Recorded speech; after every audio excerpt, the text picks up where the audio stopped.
Hello guys. Ayan, nagkuha kami ng ano nga tawag nito sa Tagalog? Jin? Suha. Suha. Ayan, pinabalatan namin. Ayan nagsingit kami. Nagsungkit kami ng suha. Kaso yung suha ngayon, parang hindi siya gwapo. Saka gwapa. Means, yung parang yung balat nila ba.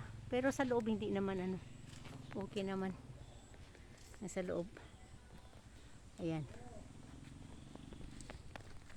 Binabalatan namin. Isa ka kutsilyo. Ayan guys. Isang kutsilyo.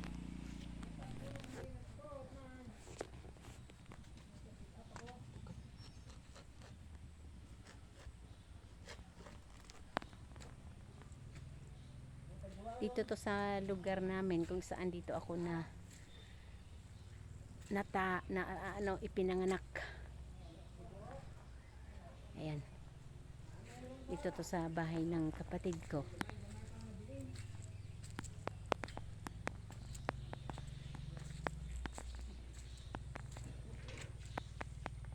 Yan yung palayan.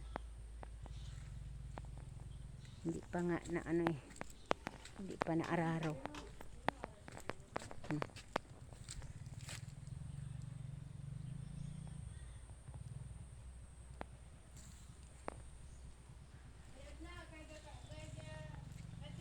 Yung bubon guys. Ay kung si ate mo clear, hindi sila pagkaintindihan.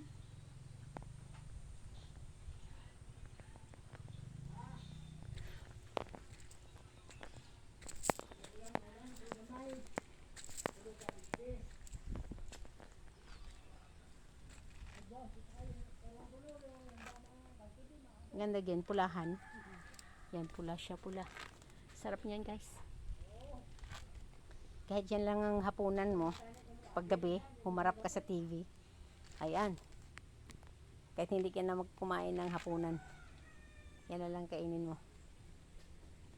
Tara guys. Magbabalat muna kami. Bye! Happy viewing guys. Thank you.